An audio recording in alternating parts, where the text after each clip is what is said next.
Hi, my name is Alireza Karduni. I'm a PhD candidate at the College of Computing and Informatics. And on behalf of Eric Sauda, who's a professor of architecture, we're both from University of North Carolina at Charlotte.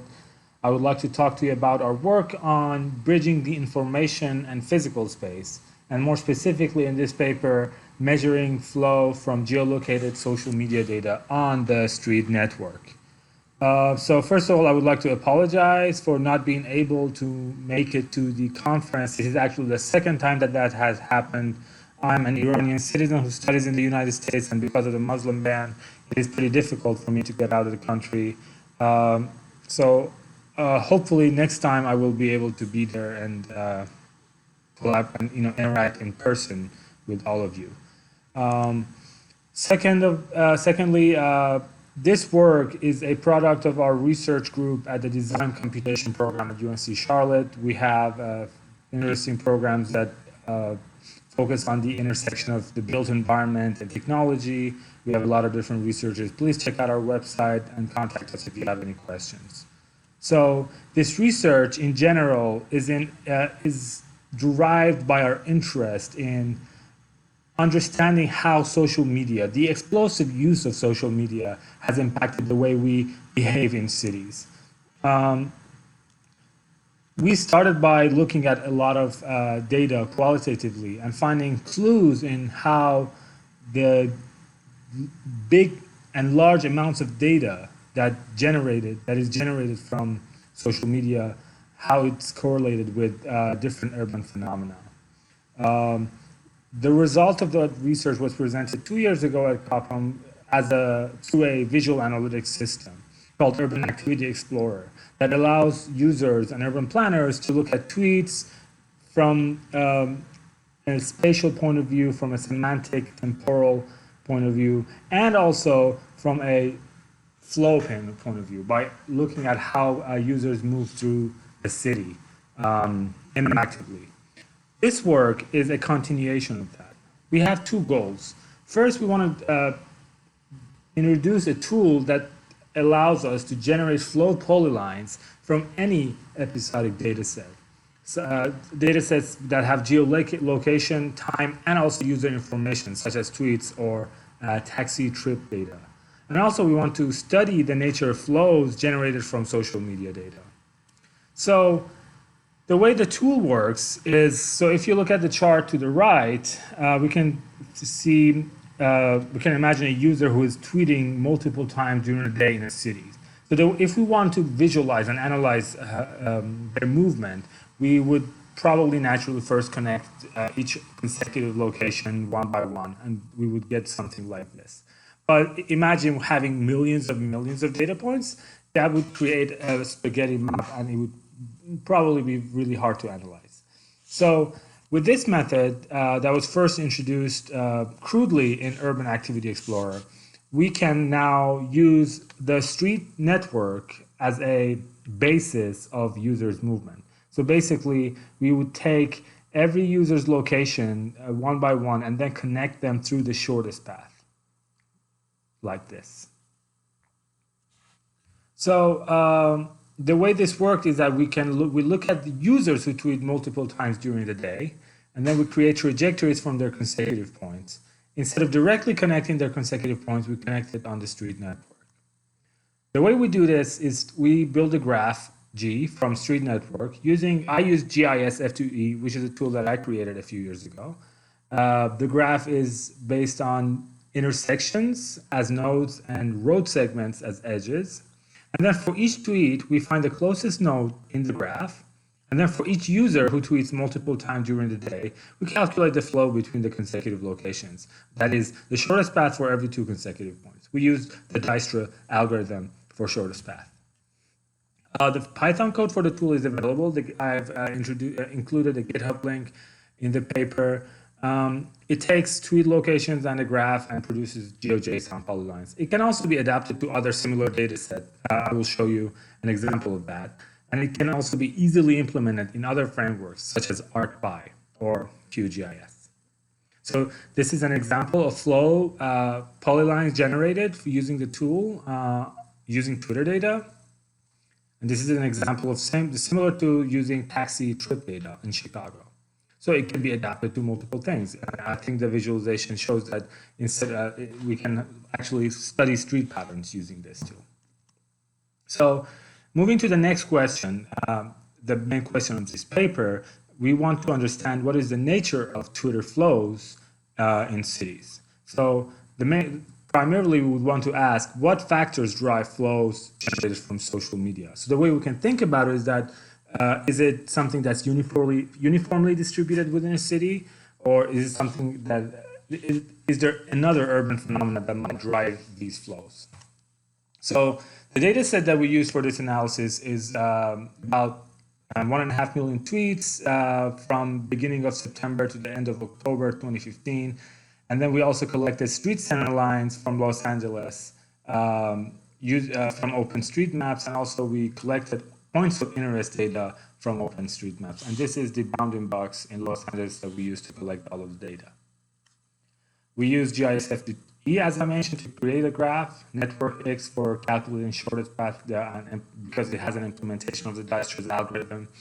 To calculate densities, we use ArcGIS, and we used QGIS for visualization because our tool produces GeoJSONs, and QGIS visualizes GeoJSONs fairly easily. This is an example, actually not an example, this is all of the flows generated using our data, and I've just highlighted the areas that have more density. To now analyze what the nature of the flows are in the city, we first take the Twitter points using our tool to generate the flows, and then we calculate the density of those flows. We also take the street center lines, calculate between centralities. Between centrality, I will get back to why we use between centrality, and then we get the density of those. We also get the public and commercial activity points, that is described as points of interest in the OpenStreetMaps dataset, and then we calculate the density of those. And then we compare these three using Spearman's-Lank correlation. Why between centrality? First of all, between centrality is the total number of shortest paths that go through a certain node or edge within a graph. It is a metric that's been developed to allow us to look at the structural importance of a edge or node in a city. In the urban kind of analysis, it's been used as a representative of flows, but in general, it shows us whether a street or an intersection is structurally important, whether if we connect all of the nodes in our system in this as a shortest path, we will get what streets are the most important. So these are the three densities that we calculated. As you can see, they're in a similar format. That's why it allows us to then look at the rank between them and see whether a high ranking area with high between centrality tends to correlate with high ranking areas with tweet flows. So as you can see, just with the visualizations, it seems like the areas that have high densities of tweet flow have higher correlation with points of interest rather than the areas with high structural importance. Our Spearman's rank correlation kind of proves that visual hypothesis, that when we calculate the rank between these three pairs, we see that flows and POIs have a higher correlation in comparison to flows and between centrality, and much higher than betweenness and points of interest. What this means in a visual sense is that in general, it seems like geolocating and movement occurs in areas with higher densities of businesses and in between those areas. So let's look at Los Angeles. These areas that I've highlighted are downtown, the Valley, Santa Monica, Long Beach, Anaheim that has Disney, and San Bernardino. And then the areas in between them are movements that have occurred between them. This is a pretty interesting result because it shows us that Twitter data is not something that's randomly generated. It's something that apparently when users geolocate tweets, it seems like that they are more in areas that have a lot of business activity. And in other research that I just found out, actually Twitter data has been used to enhance trip distribution prediction in cities. Moreover, I would like to say that it not only this is a interesting source of data for analyzing flows in urban areas because it's good, cheap, and widely available, but also it has other information that comes with it that makes it very rich. By now, we only showed you flows generated using geolocations of tweets, but the other powerful aspect of this tool is that we can now start to bring other metadata that comes with it, such as the language of the users that speak these when they tweet. So looking at these maps, for example, these two maps are flows of users that speak in Italian and flows of users that speak in Los Angeles. Now, these two maps are just examples, but just looking at them qualitatively, I found that, for example, this area for the Italian-speaking users tends to co-occur with where the Italian American Museum of Los Angeles exists. So this just allows us to go beyond purely spatial analysis, to bring semantics, to bring cultural analysis to our work, and go in depth of human activities within cities. And this is something that we are really excited about. So just to wrap up, I would like to mention that social media data is a good source of data for understanding cities. Geolocated social media data seems to correlate with public and commercial activities, which is good news for us because as planners, we are interested in public areas. It is easy to use with our tool, and it brings other sorts of information for us that is not currently available, such as semantics or temporal activities.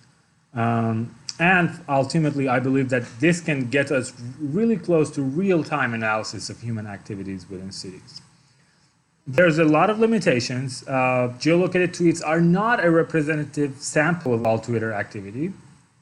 Social media usage in urban space is not a representative of all human activity. Not all tweets are made by humans, but in our case, as I showed in the paper, because a majority of the flows were generated by users who only occurred in one day in the data set, we believe that we can trust that these flows are by humans.